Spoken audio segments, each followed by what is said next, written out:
What have we got here? The Nintendo 64 version of Resident Evil 2 had some really cool extras. It got new costumes, a randomizer mode, you could change the blood color. It even added 3D movement, which made some of the bosses an absolute joke. But the best new addition are the EX files. They're files specifically created to enhance the world building of the doomed city and its dreaded inhabitants. And today, we're going to talk about all 16 of them. David's memo. My sanity is at its end. I still can't believe this is happening. We lost another man yesterday, Meyer, one of our better marksmen. He saw me panic once we were overrun by the zombies, but he came back to save me. But when the time came to return the debt, I ran. I can still hear him calling out my name. I can still hear the screams coming from behind, the sound of his flesh being stripped from its bones. I was afraid, terrified. It's the 27th. The fight to stay alive continues. I took out several zombies who managed to break through the barricades. Now I'm cutting through the chill with whiskey, unloading my Mossberg on anything undead. That shotgun's become a close friend of mine. I blasted many a zombie into fertilizer with it. We've lost 13 men as of yesterday. In 3 hours, we'll bicker over trivial things in the meeting room. It's a total waste of time. When I finish this bottle, my old friend Mossberg will be turning one last body into fertilizer. Peace at last. I can hardly wait. So, David's memo.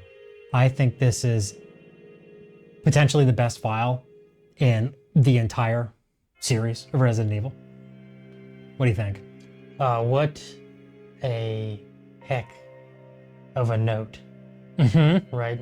You get the desperation Mm-hmm. of him at the end. He talks about like his cowardice from his buddy that saved him. The way they did, Meyer, put some respect on his name. Yeah. One of the best marksmen. rest in peace to Cuz. And then the description of them, or the zombies eating him. Oh yeah, is awesome. tearing his flesh from his bones. Yeah, dude, you can just hear it. Like when I read that in my head, I hear Right. while I'm reading it. Very visceral. Mhm.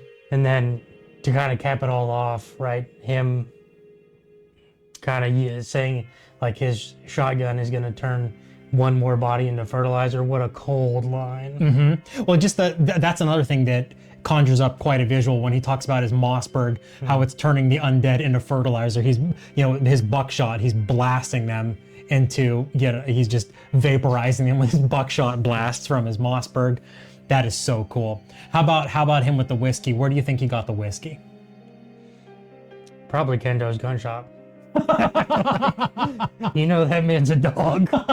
Yeah. Sorry about that. That's so.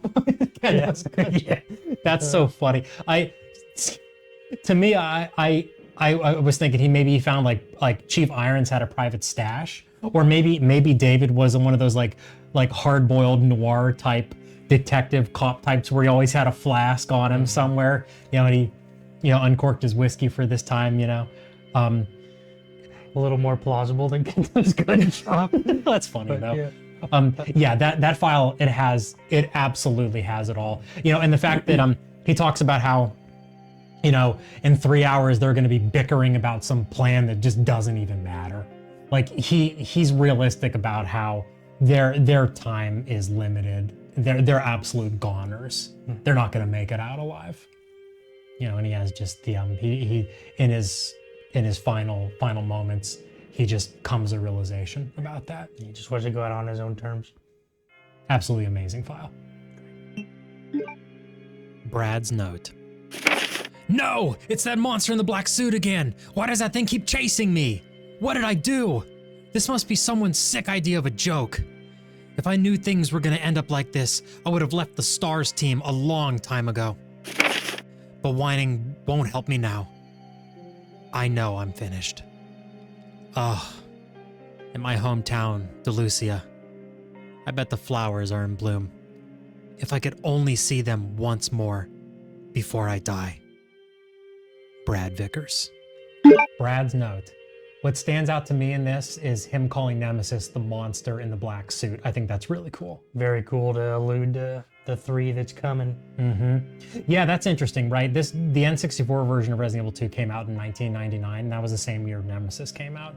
So I think Capcom was trying their best to maybe get some Nintendo people to buy a PlayStation 1 and maybe play the next entry. But what else is interesting about this file to you? I think it was so ironic. And he's like, oh man, if Stars was like this and I knew that, I would have gotten out. It's like, if I was on Stars and Browd showed up, dude, I'd be out. I'd be out. Yeah, that's the kind of, like, the Stars doesn't seem to hold him in high regard. If I remember correctly, in the instruction manual, the very original game, they even call him Chicken Heart. Like, that's his disparaged nickname. Yeah, which is funny because he has an extremely important job being the helicopter pilot. But yeah, Brad is like the punching bag of Resident Evil 1, 2, and 3. You know, what's, as far as connections between 2 and 3 go, which is kind of cool, Zombie Brad in Resident Evil 2, you know, Resident Evil 2 and Resident Evil 3, they happen over the same time period. Like, Resident Evil 3 begins before Resident Evil 2, and then it ends after Resident Evil 2. So Zombie Brad at the RPD, that's like him shuffling around after Nemesis tentacled him and turned him into to The Walking Dead. So that's pretty cool. That is cool.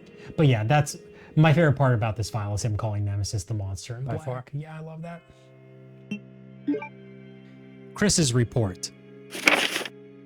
Dear Chief, below is my account of what led up to the explosion of the mansion. On July 23rd, STAR's Bravo team, led by Captain Marini, went to investigate the bizarre homicides that occurred in the Arklay Mountains. After contact with the team's chopper was lost, STAR's Alpha team, led by Captain Wesker, went in. We found the remains of Bravo team's helicopter on the ground. After landing, we were immediately attacked by bloodthirsty dogs. We later discovered that these dogs were actually zombie dogs, as they did not even feel our gunfire. After Joseph Frost was killed, we were forced to retreat to the nearby mansion. After further investigating the mansion, we learned that it was actually a secret laboratory of Umbrella Inc. All researchers were turned into zombies by some type of unknown virus. We also discovered that Umbrella was using that lab as a testing area for new bioorganic weapons. We found the dead bodies of some of the Bravo team members, including Enrico Marini, Kenneth Sullivan, Forrest Spire, and Richard Aiken. We believe that those bioorganic weapons caused their deaths. After that, we discovered that Captain Wesker was actually working with Umbrella, and that both Alpha and Bravo teams were being used as live test subjects for the bioorganic weapons. Wesker had betrayed us. We barely managed to survive that nightmare. However, since the mansion exploded, there is no evidence to support our claims of Umbrella's secret lab or the bioorganic weapons. The zombie phenomenon that has been occurring in the city is extremely similar to the zombies we saw at the mansion. We suspect that Umbrella is somehow linked to all of this. In order to solve this mystery and put an end to the zombies that are roaming the city, I propose we launch a formal investigation into Umbrella. Thank you for your attention to this extremely important matter. Chris Redfield, STARS, Alpha Team. So this is a great recap of the first game, essentially. You know, it's Chris pleading to Chief Irons, like, hey, all this happened. Umbrella is doing some shady stuff. Can you help us out? Can you do something about it? Little does he know, Irons is on the payroll. Yeah, that's rough. I know, right? I thought it was funny that he talks about the dogs, and then he's like, And then we figured out they were zombie dogs. I know, it's just the way that's written is so awkward. I guess he didn't read the file where it states that they're called Cerberus, the zombie dogs. He just calls them zombie dogs. Yeah, that file is cool just because it's a recap of the whole first game, so I like it for that. Yeah. But if you played the whole first game a bazillion times like we have, it's not too exciting. But yeah, it's all good. It's okay. Dario's note. I can't help but wonder if anyone will read these words, but writing them will help me maintain my sanity if nothing else. After I become a meal for these undead monsters, will the GIs responsible for sealing off the town laugh upon discovering my corpse? So is this how it's supposed to end? I don't want to die. I'm just not ready. My wife, daughter, mother, my entire family has been killed, but none of that matters anymore. Right now, my life is the only important thing. That's all that matters. I never would have pictured my end to be like this. I had so much left to do. Rather than becoming a salesman, I should have tried my hand at being a novelist. It's what I've always wanted. But my mother would only tell me, "You have a long way to go." Why did I ever listen to her? But this looks like the end for the great Dario Rosso. Novelist extraordinaire, cut down before his prime. Do you remember Dario from Resident Evil 3? I don't actually. You actually probably do. He's the very first guy that Jill talks to that he's in the container? Exactly. Yeah. She's like, "You need to get out of here." He's like, "I just lost my daughter out there." And he runs in the container and closes it. Yeah, so that was his that note is straight from Resident Evil 3. And it's easy to miss. You have to run back to that container like almost when the city area is done. And it's open and he's dead and their zombies got him and you get the note off his body and you can read it. That makes it much more interesting. Kind of listening to it, it's like this is kind of like unremarkable. Oh, you think? Or he's like ruminating on his pathetic life. He was like a salesman, but he wanted to be a novelist. What kind of a salesman do you think he was? Gotta be a sock guy. A sock salesman, like he was at Foot Locker in the mall, but he wasn't in the Jordans section. He was just selling. They just had him. He's such a bad salesman. He was just in the sock section. I mean, that's funny. I was picturing him like door to door, him with like a briefcase full of socks. Unbelievable.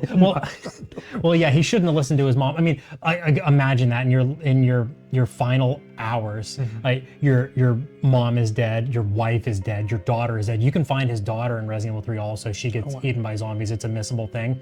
And he's reminiscing on the mistakes he's had in his life. What a pathetic way to go. It is a very sad note. Yeah, big time. He must not have recognized who Jill was at that part of the game. He should have like buddied up with her and got out of there. And maybe he would have survived, and maybe the note would have never existed. Jill's note. It all began as an ordinary day in September. An ordinary day in Raccoon City. A city controlled by Umbrella. No one dared to oppose them. That and the lack of strength would ultimately lead to their destruction. I suppose they had to suffer the consequences of their actions, but there would be no forgiveness. If only they had the courage to fight. But it's true that once the wheels of justice began to turn, nothing can stop them. Nothing. It was Raccoon City's last chance. And my last chance. My last escape. When the wheels of justice begin to turn, you can't stop them. What's interesting about this file to me is that Jill holds the people of Raccoon City culpable for what's happening. It's like they were willfully ignorant about Umbrella's shadiness. And I feel like she was probably like really like jaded and probably PTSD'd out after the mansion incident. Yeah, because this note is the beginning of Resident Evil 3. It's the monologue before the game starts. And really cool with like the still images, and one of them is Jill's. She's sitting on her bed in her apartment loading her Beretta. I thought that was a really cool image. But yeah, she's just fed up. Right? She thinks they all deserve what they're getting, which they do. But well, to a degree. You know what I mean? It's not like Umbrella was like letting out tyrants on Main Street. You know what I mean? Like I'm sure there were like inklings of the weirdness that was happening, but it would be like imagine like a pharmaceutical, like the town is like subsidized by Umbrella in the world of Resident Evil. So that's the other thing too. The people, I'm sure there was some prosperity from Umbrella being such a close contact with Raccoon City. You know, they were bribing Irons. I think what's ironic about this is she says like the wheels of justice are turning, but like Umbrella keeps popping up. They're still making money. Well, yeah, and that's an interesting point. You know, speaking of Umbrella still popping up, I think that Capcom dropped Umbrella as the villains way too fast. You know, because 4, Umbrella's disbanded. You know, Umbrella, they get disbanded in a cutscene in the opening of 4. I kind of wish they would have stayed around for longer, but that's a side note. How about her final line, "This is my last escape"? That's a cool line to close it, right? So she's getting prepared. She knows what she's got to do. It's time to get out of the city for good and leave it all behind. Like I could imagine her like frantically trying to prepare before the inevitable, before the zombie horde hits Raccoon, where she's, you know, loading up mags and, you know, grabbing whatever she can before she hits the streets to get out of there. I think that's a really cool like visual that it gives you. Right, since she like made it out of the mansion, that would be the first thing that I would be doing. Like get my bag ready, load the mags, prep everything. Jill's report. July 24th, 1998. Raccoon Forest. The following documents were obtained at a sanitarium owned by Umbrella Corp. Umbrella Bioorganic Weapon Publicity Material. Dev code MA39 Cerberus. Dev code MA121 Hunter. Dev code FI3 Neptune. Dev code T002 Tyrant. In addition to the above, it is believed that several other BOWs were created by means of accidental infection. During the course of the tests, it was discovered that the contagion is not limited to human beings and may pose a hazardous risk to plant and animal life forms. Effective means of controlling this contagion have yet to be found. Raccoon City Police Department stars Alpha Team, Jill Valentine. I like this one because it shows that Jill, she took notes from the mansion incident, some of the different monsters that she encountered from the notes that she found as she was, you know, trying to make her way out from the zombies and the monsters. Right. Yeah, that report is super cool because not only does it detail the ones that they purposefully made, it also details that there's been, you know, an unwanted side effect. Not only are people getting affected, but plants, animals. Plant 42, the big guy in the guardhouse. And then you fight those Ivies in Resident Evil 2, late game in the Umbrella Laboratory. So I think that's really cool. My favorite part of that is probably that she flexes her credentials at the end. Jill Valentine, stars, team, whatever. Well, I mean, if you make it onto stars, I think you deserve it. Yeah, I would put it in. I think she made it on as a teenager too. Jill's really young in the original Resident Evil. Yeah, like if I recall correctly in the instruction manual, they mentioned that she's like a prodigy. So yeah, Jill's the real deal. Journalist's note. As I write this, my hands shake with both anger and fear.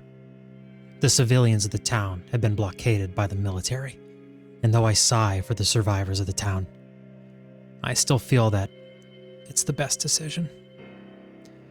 They cannot take the chance of the disease spreading any further. I am going to make it my top priority to discover what has caused this incredibly dangerous incident. So far, I have only found out that the disease is not airborne. So the disease is not airborne, huh? It's like, great observation, my man. Like, very astute. Oof. That one's interesting because this journalist, he recognizes that quarantining the city is the right thing to do. He's not being like a doom about it. He's like, he's gonna do what he can while he's there, presumably before he dies, to figure out whatever he can. And it makes me wonder, is this a note from the journalist that like locks himself in a cell? Ben? Oh yeah. I wonder if this is Ben. Probably not, because he locked himself in a cell, right? So that wouldn't be doing a whole lot of journalistic work. And he was investigating Irons. Ben was. Yeah, the connection Irons had to Umbrella. But yeah, I mean, who knows? You know what? That's what's kind of cool about it. It doesn't have the person's name. You could speculate. Yeah, you could speculate that it's another note that Ben wrote down or anything like that. So that's cool. That's a good note. I like that one quite a bit.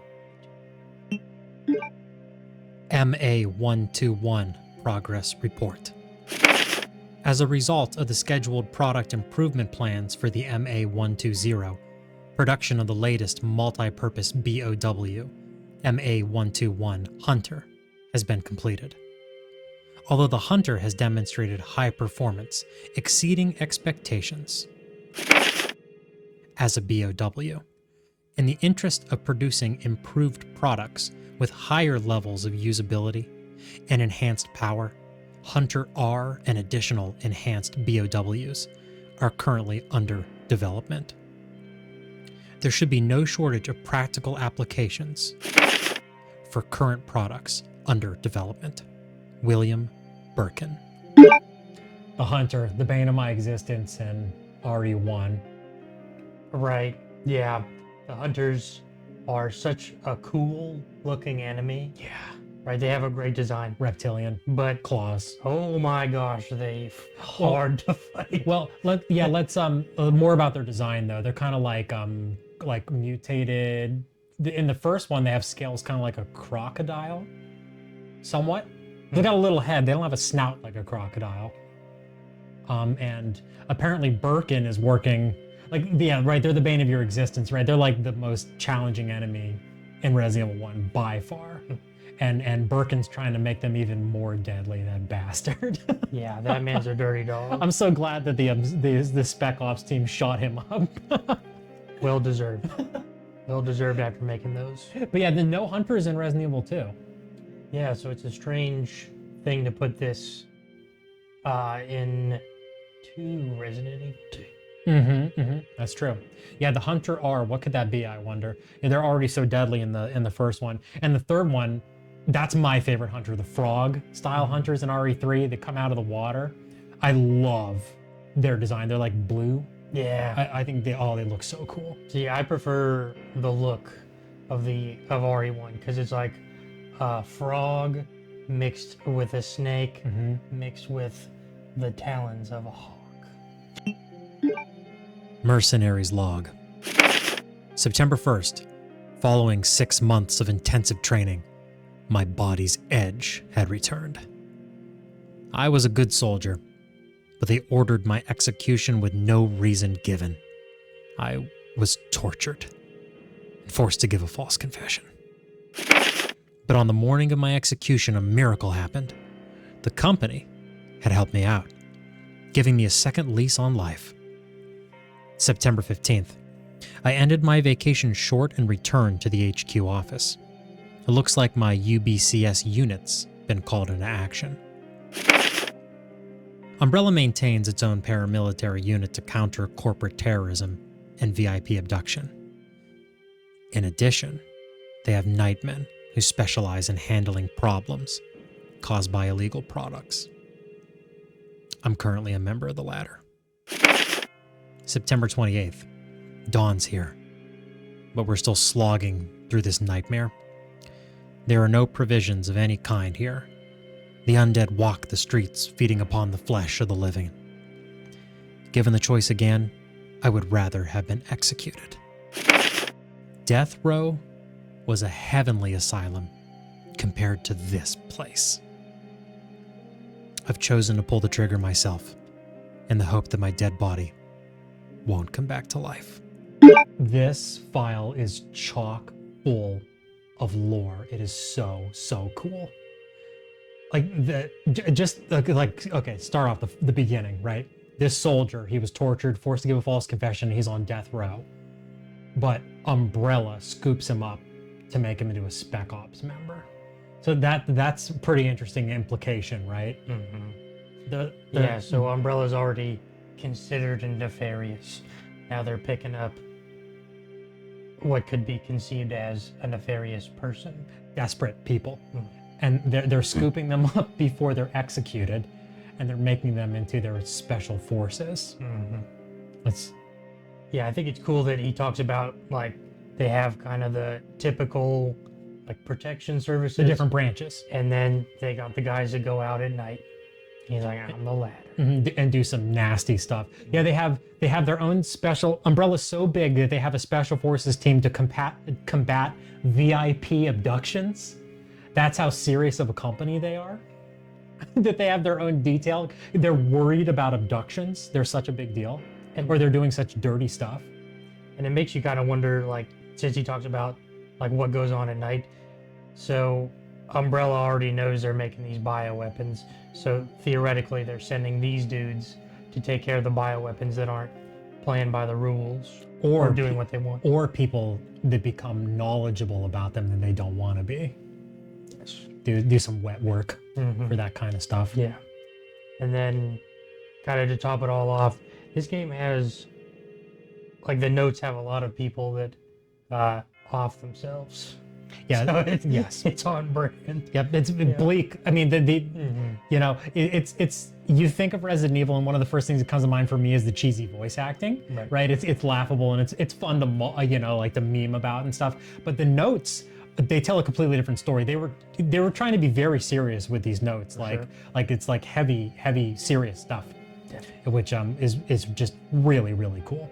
I think the time frame is interesting with this one too. It's September 28th, right before Resident Evil 2 starts. Resident Evil 2 starts on September 29th, and this is a file taken straight from Resident Evil 3. It's another one straight from Resident Evil 3 that they're using to connect the games with these EX files in the N64 version. This file is an all-timer, man. I think it's so awesome. Good, so good. Mother Virus Report. The Mother Virus was first discovered by Oswell E. Spencer, and it was him who founded Umbrella Inc. As time passed, Spencer's research was succeeded by Dr. J. Marcus. However, Dr. Marcus abused his power and had to be fired. Following Dr. Marcus came Dr. William Birkin. Dr. Birkin's experiments delivered many outstanding results, including the T-virus. It is presumed that he'll be finishing work on the more powerful G-virus in the near future. Currently, research on the mother virus takes place at our laboratories all over the world. In the near future, we hope to discover many new viruses. We got a cool nod to RE1 with this one. Oswald Spencer. Yeah, the Spencer Mansion is named after him. Right, and then kind of the lineage of Umbrella doctors all the way to our favorite good old Will. Mr. Will. Yeah, this is interesting because, so they mentioned Dr. Marcus, who is the villain of Resident Evil 0. Did you know Resident Evil 0 was originally going to be an N64 exclusive? Oh, before, well before it was a GameCube game. Yeah, we'll have to look up some footage of that. Rebecca's uniform is really cool looking in the N64 version. Oh no. She has like green pants, but you know, like the STARS operators, they have like that body armor kind of like chest piece. Hers is white, and then she has a white beret. Oh, it looks super cool. And I think the HD re-release of Zero, they added that as a new costume. Oh. It's cool, man. But yeah, this file is, it's cool to think about because they were trying to set it up for the Zero that they were going to make on the N64. And it's interesting the setup that they did all the way to Birkin for the game, mentioning that he's working on the G virus. Do you know what the G in G virus stands for? Actually, no. Golgotha. Like where they crucified Christ. It's named after that. Oh, wow. Yeah, I don't think Umbrella's not a biblical company. They probably just picked it because it sounds cool. It does. But that's what G. It's Golgotha. That's what that stands for. I was trying to think of something funny, but nothing. Better luck next time. Operation instructions. Orders for Special Agent Hunk are as follows. Penetrate Umbrella Research Facility located outside of Raccoon City. Recover G-Virus sample from Dr. William Birkin. You are authorized to use any means necessary to secure this sample. Upon recovery, sample is to be delivered to La Hua Village. Failure on the mission is not an option. French Division R&D Facility Head Manager, Christine Henry. Mr. Death, the one, the only, the hunk. His destination after shooting up Birkin and taking the G-Virus is France. Yeah, I was kind of wondering about that. What Umbrella's could be international. Umbrella's international. Sure. But go ahead. Yeah, I can't think of a connection for them taking it to France from one of the other games. Maybe there is, but that was my first thought after reading this. One of the rail shooter games, Chris and Jill do some globe trotting. I think the second rail shooter game on the Wii. Yeah, maybe the first one. I've never played it. And of course, it's talking about our boy Hunk, right? Which brings back such fond memories of just watching the intro of the game so many times where they got the MP5s and they're just blasting. Yeah, I thought that was the coolest thing. Yo, as a eat this, kid. you freak! Yep. And then he runs dry, click, yeah, and Birkin, yeah. It gets his buddies. Hunk's the only one who survives. Yeah. And when I first saw Hunk as a kid, I was like, this is the coolest thing I've ever seen. That's an example of less is more. He has a cool voice. He looks cool. He's mysterious. Less is more with Hunk. He's cool. You can see his face in one of the epilogue notes in Resident Evil 3. Like him, he's like sitting in the helicopter after he escapes Raccoon City and his helmet's off. He has white hair. Yeah, I'll have to show you that later. It's really cool. But yeah, I think that note is cool because it does some world building for how big Umbrella is. Wish Capcom would have done more with that, but hey, what are you gonna do? But yeah, I like that one. And La Hua Village is where Hunk his destination is with the G-Virus. We. Raccoon City Pamphlet. City Guide number 12, a brief look. Hello and welcome to Raccoon City.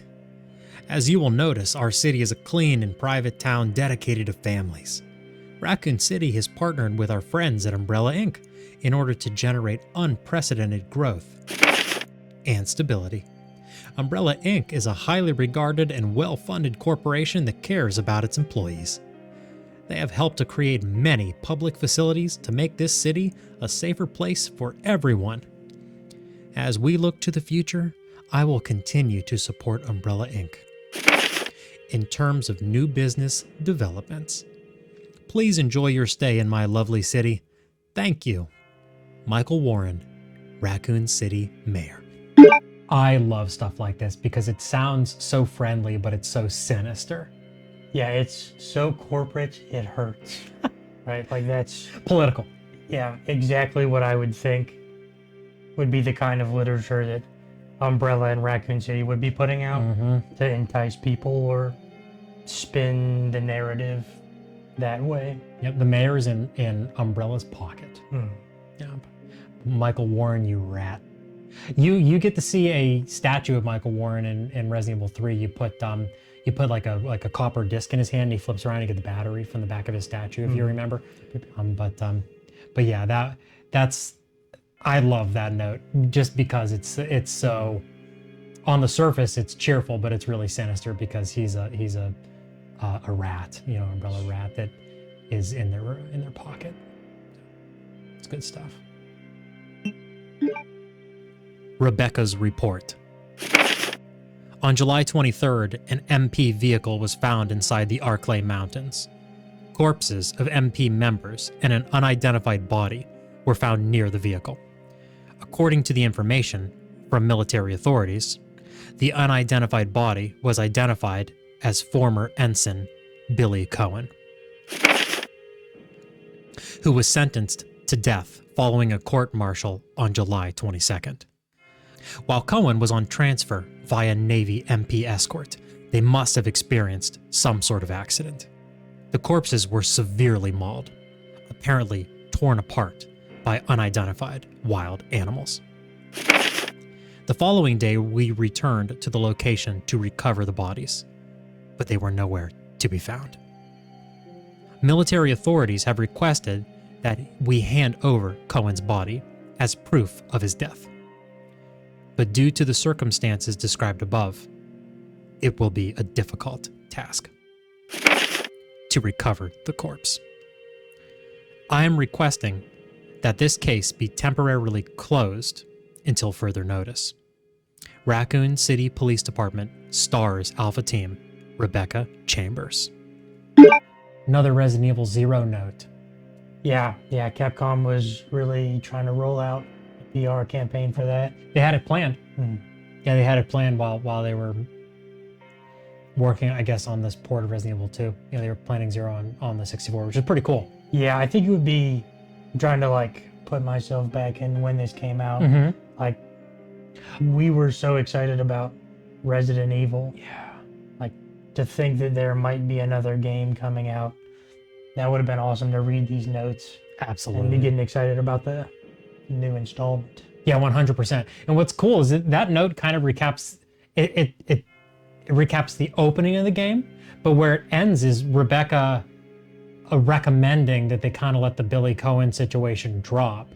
And at the end of 0, if you remember, she takes his dog tags and tosses him into the forest, and she's like, Billy Cohen's officially dead. She does him a solid because he was framed. He's not actually he didn't deserve to be court-martialed and thrown in jail. So that's pretty cool. He's being escorted by Navy military police, it said in the note. Yeah, he did not strike me as a Navy man. Maybe he was a Marine. I'm trying to recall in 0. That would make more sense. Yeah, I think he was a Marine. I just remember his awesome mullet and his cool tattoo. So I'm a huge Billy Cohen guy. He's so cool. But yeah, that's a great note. And I love the Capcom. They set out the outline for the entire plot or for a large portion of the plot of Resident Evil 0. Placed it in Resident Evil 2 as kind of an enticement for players.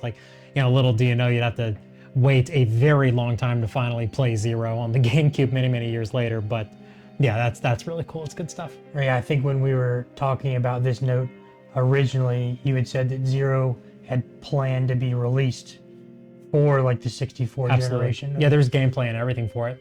The original Resident Evil 0, on the 64, so it's pretty cool. As well. Yeah, I like that. It's good stuff. Robert's note. How could this have happened, Barry? The town's been overrun by zombies and has literally become a nightmare on Earth. As you know, my concern for this town is as great as your own. I have waited for your arrival on the assumption you were still in the area. But the threat of my shop being overwhelmed by zombies has become too great. I've already distributed the majority of weapons and ammo to the town's survivors, including the raging bull you special ordered. I hope you understand, given the circumstances. At any rate, I have no intention of pointlessly sacrificing my life, and will be retreating to Stone Villa. If you get this message, meet me there. We'll go fishing. Robert Kendo. Some lore on Kendo. Yeah, so cool. He's such an interesting character in the Resident Evil series. Yeah, he really is. So it's natural that he'd be buddies with Barry, because he's the STARS team's gun expert, gun nut guy. Mm-hmm. So that's pretty cool that he's Barry, specifically he's trying to contact Barry, they're good buddies. Right. I thought that was really cool. Yeah, I never put two and two together initially. Like, of course, Kendo, being in Raccoon City, would be outfitting the stars. Yeah, with their custom weapons, right? Their Samurai Edge Berettas. I wonder if he did work on Barry's his Python Yeah, dude. or his Anaconda from the remake, because it's 44. It's pretty cool that they mentioned the Raging Bull too. Yeah, It's a really cool revolver. it is, and and that would be a relatively new gun in 1999. That gun came out in 97. So Capcom, they did such a great job with the weapon selection in really all the Resident Evil games. They've really kept up with it, and they seem to have some good gun people. They must have had some good gun people on the team For sure. to be kind of savvy with what's new and interesting in the firearms world even back then. Yeah, I'd be kind of curious. So his Python's a 44. Well, in the remake it's a 44, so it's an Anaconda. And it's heavily customized, right? It's got that heavy underlug. It looks heavily custom, probably a Kendo custom. And actually, it said Silver Serpent on the frame in the remake, if I remember. So it's got to be a Kendo custom. And the very original in the PS1 is just a straight up Python, which is also super cool, with 357 Python, which is just such a cool looking gun. I'm curious. So he's got the 357, the 44 in the remake. I wonder what the Raging Bull would have been. Yeah, 44, 454 K-Soul, 45 long Colt. I wonder which version of it. Yeah, I know, it's fun to think about. I'll have to fire up Zero because, again, another connection to Resident Evil Zero. You can unlock an unlimited ammo Raging Bull in Resident Evil Zero. And they even animated the fire coming out of the muzzle ports when you shoot it. You can get kind of a freeze frame of it. Cool. It's so cool. I'll have to throw it up and show you later. That game I don't recall if it's mentioned in the description. I'll have to check. But yeah, you get a Raging Bull in that game as an unlock. Yeah, so it's neat, man. It's so cool. And what does he want to do with Barry if they link back up? Go fishing. Yeah, I guess it'd probably be the ultimate apocalypse hobby. Yeah, I mean, you can pass the time in a relaxing way and get food. Yeah, but it's one more thing about the Raging Bull. It's cool that they picked that for this too, because Barry is known as a revolver guy, so it makes sense that he ordered another custom revolver to go with his Python and Anaconda. He got a Raging Bull, but Kendo, he had to give out the weaponry and the ammo to the townsfolk to fight the zombies. I wish that would be a scenario that you could play. Imagine that. Like, that would have been I love Outbreak, and they did a great job with those games. They're very underrated. That would have been cool, fighting alongside Kendo, though, in some capacity. Fighting alongside or fighting as? Oh, I mean, there were a million characters in those Outbreak games, so that would be cool, too. Even just like a skin swap for that. But yeah, that was a really fun file. I really like that one a lot. Yeah. Umbrella Memo. Dear Dr. Birkin, it has come to my attention that we are currently experiencing a shortage of APL-14. To counteract this problem, I am asking you and several other labs to donate 5 cases of APL-14 to our facility immediately. For your information, we have discovered that our base in the South Pole is primarily responsible for this shortage. We are currently taking steps to prevent this from happening in the future. And don't worry, the Ashford's reputation is now irreparably tarnished. Your quick response is greatly appreciated. Regards, Joel Ullman, Vice President, USA Branch, September 15th. What do you think APL-14 stands for? I did some cursory research, and the only thing I could find were things referencing this specific note. So I've made up my own lore. I think I can't wait for this. APL-14, because Umbrella, they're a smart company. Right? So the APL stands for Apple Bottom Jeans. Like the Flow Rider song? You mean T-Pain? No, it's a Flow Rider song, you fake fan. That's a Flow Rider song. No, it isn't. Shorty got them apple bottom jeans, boots with the fur, The whole club was looking at Jill. No, that's a Flow Rider song. I would bet literally everything that's a Flow Rider song, you fake. You fake. I don't think that's the case. Yeah, unbelievable. This file is pretty cool, where they're trying to pin this supply chain failure on the Ashfords. Some like Code Veronica sort of setup. Like, does Spencer want to overthrow the Ashford family, kind of kick him out of the whole Umbrella fold, I wonder? Possibly. That would make sense. It's pretty cool, right?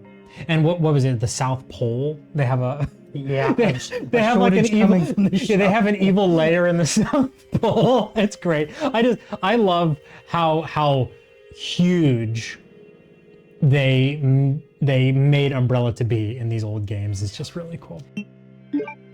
Want ad. New positions available. Umbrella Inc. Raccoon Branch. Full time. Includes benefits. Who are we? As the #1 pharmaceutical corporation in the world, we are constantly reaching for new ways to expand and grow. What we're looking for?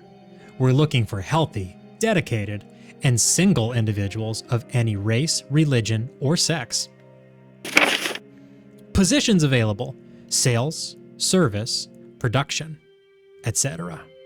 Requirements: no experience needed, but you must have a clean bill of health. Overseas positions are also available. Please note this on your application. I love this. Umbrella is looking for everybody, no matter what your race, I like how they mention specifically it doesn't matter about your religion either. And the stipulation is you have to be healthy. Well, 2 stipulations. You have to be healthy and you have to be single. Right, so they're looking for essentially test subjects that have as little ties to other people as possible. It's really creepy. Yes, yeah, that was cool. My favorite part of it is the benefits. It's like, I wonder what benefits Umbrella's pitching to these people. Like, become a bioorganic weapon. Yes, like the benefits. The benefits is you could be part of the Nemesis program potentially and hunt down Brad. Yeah, it's great. Just really cool world building. Yeah, it definitely continues to lend to the evil corporation. Yeah. Yep, that they're heartless. They just want to toss people into the meat grinder of being injected with the T and the G virus and see what happens, as long as you're healthy and single.